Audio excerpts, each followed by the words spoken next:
नमस्कार। बहुत बहुत स्वागत है आपका आयुर्वेद पर आधारित हमारे इस बेहद खास कार्यक्रम स्वस्थ विचार में। मैं हूं आपके साथ आपका साथी विकास। दर्शकों, स्वस्थ विचार कार्यक्रम एकमात्र ऐसा कार्यक्रम है जिसमें आपको सेहत से जुड़ी जानकारी दी जाती है, जिसमें आपको निरोगी रहने का मूल मंत्र बताया जाता है। और इस कार्यक्रम के माध्यम से हम आप तक तमाम ऐसा प्रयास करते हैं कि जब आप इस कार्यक्रम को देखते हैं तो ये समझें उसके बाद आपको किसी भी डॉक्टर की आवश्यकता ना पड़े, आप अपना उपचार स्वयं कर सके। पहले तो आप इसका प्रयास करें कि आपको कोई रोग ही ना हो, लेकिन वातावरण प्रदूषण या दूषित पर्यावरण के माध्यम से यदि कोई रोग हो भी जाता है तो उसको आप स्वयं अपने घर पर ही घरेलू उपचारों के माध्यम से ठीक कर सकते हैं। क्या हैं वो आखिर दादी नानी के नुस्खे जिन्हें कहीं ना कहीं हम भूलते जा रहे हैं और जिनका निर्माण आप घर पर ही कर सकते हैं, और प्रकृति के तमाम उन संसाधनों का उपयोग करते हुए जो आपको बहुत ही सरलता और सहजता से प्राप्त भी हो जाते हैं। और इन सभी विषयों में हमारा मार्गदर्शन करते हैं जाने माने आयुर्वेद के ज्ञाता गायत्री सिद्ध पंडित श्री लक्ष्मण दास रतन भारद्वाज जी। चलिए सबसे पहले गुरु जी का स्वागत करेंगे, कार्यक्रम की शुरुआत करते हैं। गुरु जी नमस्कार। नमस्कार। दर्शकों, ये कार्यक्रम आपके लिए है और हम चाहते हैं कि आप इस कार्यक्रम का हिस्सा बनें। यदि आपके साथ किसी भी प्रकार का रोग है, कोई भी शारीरिक कष्ट है, सीधे तौर पर आप इस कार्यक्रम से अभी जुड़ सकते हैं। फ़ोन उठाएं, हमें कॉल करें या आप हमें व्हाट्सएप के ज़रिए भी संदेश भेज सकते हैं। और साथ ही साथ आपको हम याद दिलाते हैं, जब भी आप इस कार्यक्रम को देखने बैठें तो कॉपी और पेन लेकर ज़रूर बैठा करें।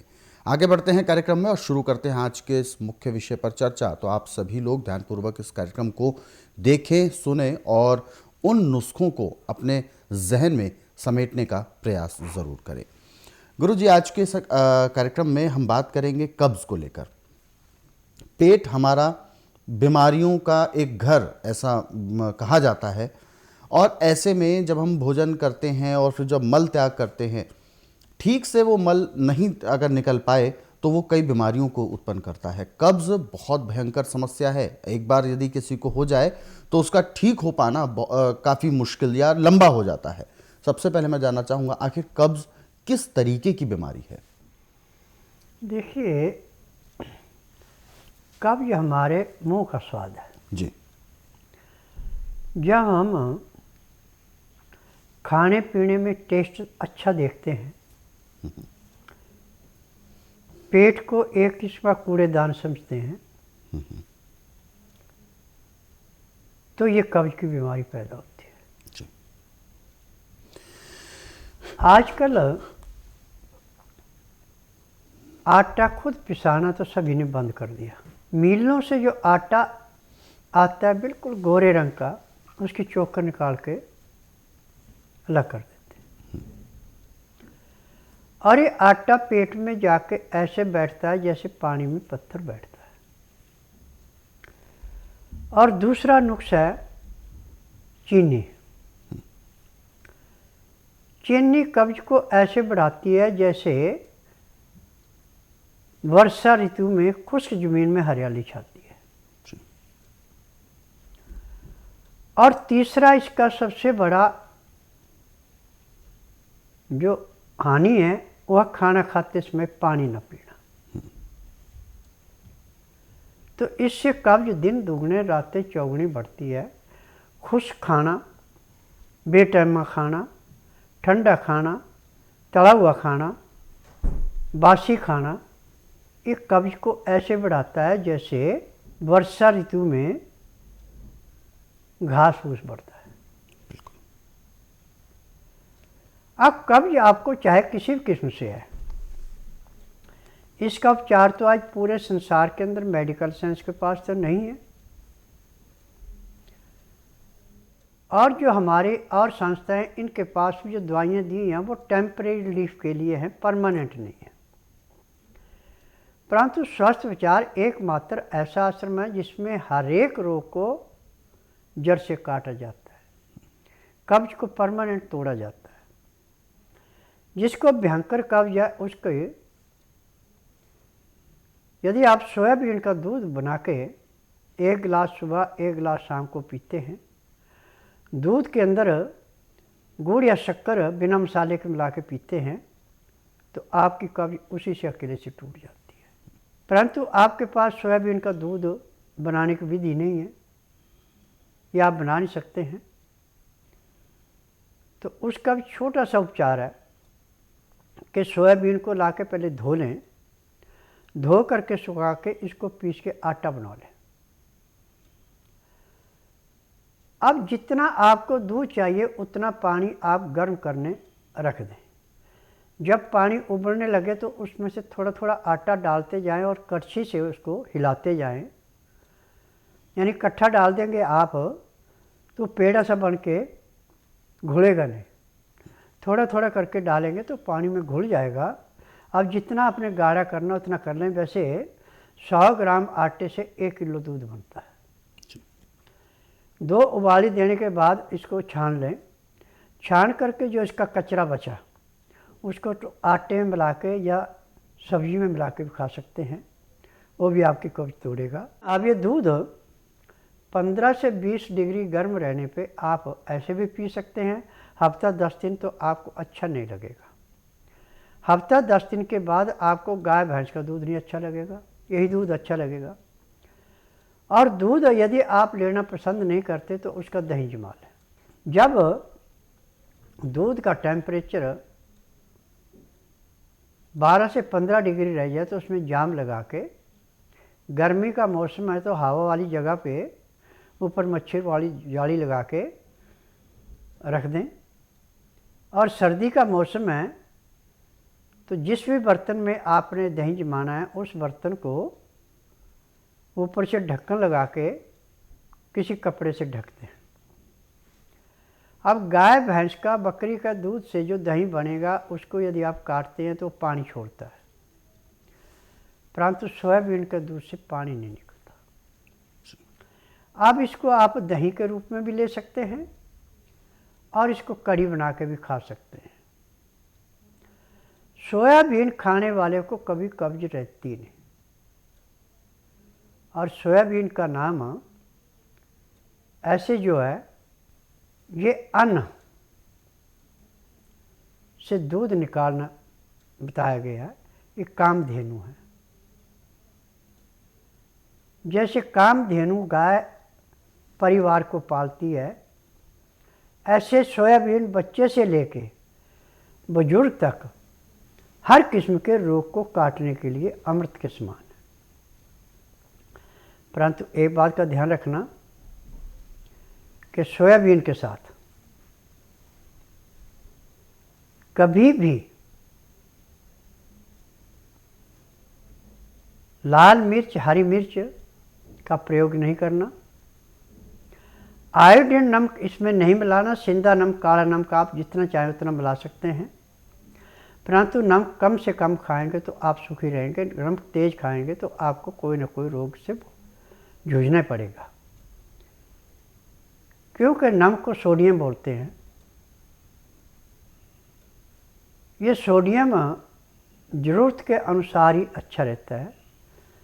और जो हम साग सब्जियाँ, अन्न, दालें खाते हैं, इनमें सब में जितने हमारे शरीर को ज़रूरत है उतना सोडियम होता है। आज मुझे एक बात की खुशी है कि जब भी टेलीफोन के माध्यम से किसी रोगी से बात होती है कि आज मुझे 3 दिन हो गए, आज मुझे 4 दिन हो गए, पेट साफ नहीं हो रहा, मैंने सारे उपाय कर लिए, और जब उसको बताया जाता है कि देखिए अभी तो आप लहसुन, प्याज, अदरक तीनों चीज़ों को 50 ग्राम पीस के चटनी बना के 2 गिलास गर्म पानी में मिला के पीने में पूरा 1 घंटा लगाएं, पेट साफ हो जाएगा। पीने के आधे पौने घंटे में पेट साफ होता है। फिर उसके बाद बताया जाता है कि आप सोयाबीन ला के चाहे उसकी आटे की रोटी बना के खाएं, चाहे उसका दूध बना के पिएं, चाहे उसके पकौड़े बना के खाएं, आपकी कब्ज टूट जाएगी। आपको दवाई लेने की ज़रूरत नहीं है। हफ्ता 10 दिन के बाद जब फ़ोन आता कहता है ये आपने तो हमें जीवन दान दे दिया, तो मैं उनसे एक निवेदन करता हूँ कि जीवन दान देने वाला मैं कौन हूँ? मैंने आपको नुस्खा बताया था, आपने नुस्खे को अपनाया, जीवन दान तो उस नुस्खे ने दिया। मैं तो नाड़ी वैद्य हूँ, मुझे 10,000 जड़ी बूटियों की पहचान है जिनसे मैं उपचार करता हूँ। और मैं डंके की चोट पे कहता हूँ कि जिसका उपचार पूरे संसार में कहीं नहीं, उसका उपचार मेरे पास है। बीमारी कोई भी है, ना तो कागज पत्तर लाना, ना मुंह से बोलना, ना कोई टेस्ट रिपोर्ट लानी। जैसे मैं नाड़ी परीक्षण करूँगा तो मैं बोलूँगा कि आपको ये रोग इतना पुराना है, ये इसके परहेज हैं। यदि परहेज करते दवाई लो, आराम मिल जाएगा, परहेज नहीं करते दवाई नहीं दूंगा। आज की बात है कि एक औरत को ब्रेन ट्यूमर था और राजस्थान से उसका आदमी आ गया कि दवाई दे दो। अब मैंने कहा कि ब्रेन ट्यूमर है या कोई बीमारी और है, क्यों उसके सिर में दर्द है, मैं दवाई दे के अपनी बेइज्जती नहीं करवाना चाहता। आप उसको बिना खाए पिए कल मेरे पास लाएं। रात 10 बजे के बाद उसको पानी की भी बूंद मुंह में पीने के लिए नहीं देनी। बड़ी इलायची मुंह में रख के चूसती रहें। सुबह 9 से 10 के अंदर इसका नामकरण कराना। 10 से 12 में नाड़ी परीक्षण करूँगा। नाड़ी परीक्षण में पैर के तलुए से सिर के बाल तक की जो भी उसके अंदर कमी पाई जाएगी दवाइयाँ दूंगा। यही दवाइयाँ आप नियम से खिलाएंगे, परहेज करेंगे, तो जैसे मैं इसके नाक में दवाई डालूंगा उसके बाद इसका सिर दर्द रहेगा और ना ही आगे होगा। और यदि दवाई आप नियम से खिलाएंगे, परहेज करेंगे और ये दवाई नाक में डालेंगे, तो अब इसको जब तक ये बद परहेजी नहीं करेंगे दोबारा सिर में दर्द नहीं होगा। मेरे लिए ब्रेन ट्यूमर, माइग्रेन, गठिया, टीबी, ब्रोंकाइटिस, नज़ला जुकाम, शरीर में कहीं भी दर्द, किसी भी नस की ब्लॉकिंग ऐसे है जैसे खेत में से गाजर मूली निकालना। मेरी दवाइयों के अंदर ये शक्ति है कि पेट में जाने के 10 सेकंड बाद वो अपना असर दिखा देती है। मैं किसी की बनी बनाई दवाइयाँ नहीं बेचता। मेरी अपनी फार्मेसी है दवाइयों की, और दवाइयाँ मैं उतनी बनाता हूँ जितनी की मुझे ज़रूरत है, फालतू दवाइयाँ नहीं बनाता। मार्केट में मेरी दवाई किसी के पास नहीं मिलेगी। और इन दवाइयों की विशेषता है कि आपका कितना भी पुराने से पुराना रोग है, कोई भी रोग है, दवाई लेने के 10 मिनट में वो अपने आप कहता है कि मुझे इतने % परिवर्तन आ गया। मेरा नाम बलिहार सिंह है, रानी बाग से मैं रहता हूँ। और मेरे को मतलब कब्ज की और गैस की इतनी ज़्यादा प्रॉब्लम हो गई सी, जिहदे नाल मतलब बीपी और शुगर मतलब बहुत हो गया सी। और मतलब पता इंग्लिश दवाई बहुत जगह से मतलब ली है, कई डॉक्टरों से मतलब इलाज करवाया, जिससे गोली खा लें थोड़ा बहुत फ़र्क पै जाता, वरना मतलब वैसे ही फिर बीमारी हो जाती। कई बार तो पूरी रात को 2-2 ढाई बजे तक मतलब उठ के चलना पड़ता था, मतलब नींद लौटता था और उसमें मतलब एकदम घबराहट आती थी, मतलब चैन नहीं आता था। ऐसे लगता था पता नहीं शुगर हाई हो गया या बीपी हाई हो गया, कभी शुगर की गोली खाऊं कभी बीपी की खाऊं, पर गैस से इतना मतलब बहुत वो हो गया था। ऐसे एक दिन टीवी देखते देखते टीवी से पता चला बाबा जी के आश्रम का। फिर जब से यहाँ आए उसके बाद में 3-4 दिन बाद ही मेरे को जब दवाई चली बाबा जी से ली, तो मेरे को काफ़ी मतलब अपने आप को राहत महसूस होने लगी। और इस टाइम 15-20 दिन हुए अभी मेरे को दवाई लेते, ज़्यादा टाइम नहीं हुआ। और इसमें अपने आप को बिल्कुल एक तरह मैं नॉर्मल की तरह समझ रहा हूँ। मेरा नाम सगन सिंह, जिला मेरा मानसा, पिंड मेरा नंगल खुर्द, पंजाब तो मैं आया। चौथी बार मैं दवाई लेके चलिया, 3 बार मैं दवाई खा ली। मेरे एक दूधां की तकलीफ सी, एक नाड़ी इन्फैक्शन होया सी ते लीवर मेरे बिल्कुल बैठ गई सी, ते मैं अंग्रेजी दवाइयां खाता रहा। मैं एक्सरसमैन मेरा फ्री इलाज होना सी, फ्री मेरा ऑपरेशन होना सी। उतों बाबा जी का पता लग्या, इत्थे आके मैं दवाई ली तो मैं इस टाइम बिल्कुल 100% तंदुरुस्त हाँ। सर आपने अभी बोला कि गजबूरी हो गया था। हाँ जी। बाथरूम करने में परेशानी होती थी? हाँ जी, पेशाब करने में परेशानी होती सी। किस तरह की परेशानी थी? पेशाब आउंदा नहीं सी, तुबका पेशाब आउंदा सी। दर्द वगैरह उसमें कुछ होता था? ਹਾਂ ਦਰਦ ਪੇਟੂ 'ਚ ਦਰਦ ਪੂਰਾ ਪੂਰਾ ਹੁੰਦਾ ਸੀ। तो डॉक्टर ने क्या ऑपरेशन के लिए बोला था? ਹਾਂਜੀ ਡਾਕਟਰ ਨੇ ਆਪਰੇਸ਼ਨ ਵਾਸਤੇ ਬੋਲਿਆ ਜੀ। तो आपने ऑपरेशन नहीं कराया? ਨਹੀਂ ਕਰਾਇਆ ਜੀ। तो यहाँ पे जो आए थे तो आपने टीवी में देखा था या आपको किसी ने बताया था? ਨਹੀਂ ਜੀ, ਇੱਕ ਕੋਈ ਮਰੀਜ਼ ਠੀਕ ਹੋ ਕੇ ਗਿਆ ਸੀ, ਸਾਡਾ ਕੋਈ ਫੌਜੀ ਆਦਮੀ ਸੀ, ਇੱਕ ਸਰਵਿਸਮੈਨ, ਉਹਨੂੰ ਪਤਾ ਸੀ ਬਾਬਾ ਜੀ ਬਾਰੇ, ਉਹਨਾਂ ਨੇ ਸਾਨੂੰ ਬਾਬਾ ਜੀ ਕੋਲ ਭੇਜਿਆ। तो यहाँ पे आप आए थे, यहाँ पे नाड़ी ऑपरेशन करवाए, दवाई लिए, दवाई खाए, तो अभी कितने दिन तक दवाई खाई आपने? ਮੈਂ 1.5 महीना ਤੋਂ ही खाई जी। 1.5 महीना मतलब 3 बार आप दवाई खा चुके हैं यहाँ पे आके 15 दिन का? हाँ जी। तो उसमें क्या बाथरूम वगैरह आप क्लियर आता है? ਮੇਰਾ ਸਰੀਰ ਨੂੰ ਕੋਈ ਤਕਲੀਫ ਹੈ ਹੀ ਨਹੀਂ ਇਸ ਟਾਈਮ। ਪਿਸ਼ਾਬ ਵੀ ਮੇਰਾ ਬਿਲਕੁਲ ਕਲੀਅਰ ਆਉਂਦਾ ਹੈ, ਘੁੰਮ ਫਿਰਨ ਨੂੰ ਜੀ ਕਰਦਾ ਹੈ, ਕੰਮ ਕਰਨ ਨੂੰ ਜੀ ਕਰਦਾ ਹੈ। ਸਾਨੂੰ ਜਿਹੜੀ ਖੁਰਾਕ ਮੇਰੀ ਬੰਦ ਖਤਮ ਹੋ ਗਈ ਸੀ, ਖੁਰਾਕ ਮੈਂ ਫੁੱਲ ਖਾਦਾ ਹੁਣ, ਮੈਨੂੰ ਕੋਈ ਕਿਸੇ ਕਿਸਮ ਦੀ ਕੋਈ ਤਕਲੀਫ नहीं है। बहुत से दर्शक हमारे साथ जुड़े हुए हैं लाइन पर, आइए उनसे बात करते हैं। हेलो जी, नमस्कार। नमस्ते। क्या आप जी अपना शुभ नाम बताएं, क्या नाम है आपका? ज्योति वर्मा है, हम जिला जालौर से बोल रहे हैं। गुरुजी आपको सुन रहे हैं, पूछिए क्या सवाल है आपका? ये पूछ रहे हैं कि बच्चा रानी का ऑपरेशन में 2.5 महीने हो गए हैं और गैस है कम पास हो रही है और डकार नहीं आ रही है, थोड़ी सी खांसी भी और छाती में दर्द है और ये जो गैस है वो सिर पे चढ़ रही है और खांसी भी थोड़ी सी आती है और कफ सा आता है, उल्टी भी लग रहा है जैसे सर पे चढ़ रहा है। जी देखो बेटा, मैं नाड़ी वैद्य हूँ, मैं डॉक्टर नहीं, मैंने थ्योरी पढ़ के इलाज नहीं किया है। मेरा नियम है कि बुधवार की छुट्टी रखता हूँ, गुरुवार से लेकर मंगलवार तक नाड़ी परीक्षण करता हूँ। जिस दिन आपने नाड़ी परीक्षण के लिए आना उस दिन रात्रि 10 बजे तक खा पी के दातन कूड़ा करके बड़ी इलायची मुंह में रख के चूसते रहना। सुबह 9 से 10 के अंदर अपना नामकरण करवाना। 10 से 12 में नाड़ी परीक्षण करूँगा। नाड़ी परीक्षण में पैर के तलवे से सिर के बाल तक की MRI, CT scan, X-ray, ultrasound, ECG, sonography सब कुछ 5 सेकंड में हो जाए। फिर मैं बोलूँगा कि आपको तकलीफ़ है, आपने मुंह से कुछ नहीं बोलना, ना कोई कागज पत्तर लाना, ना कोई टेस्ट रिपोर्ट लगानी।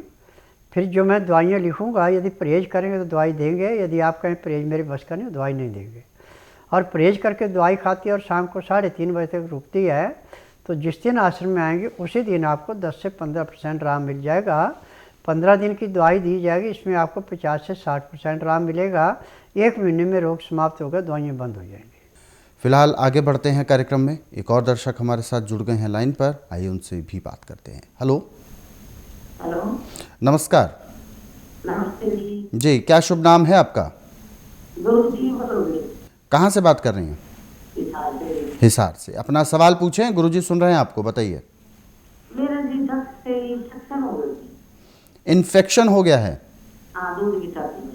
जी देखिए, मेडिकल में तो पूरे संसार में इन्फेक्शन का कोई इलाज नहीं है। सुन्न करने के लिए दवाइयाँ दी जाती हैं, इनके पास किसी रोग की दवाई बनी नहीं है।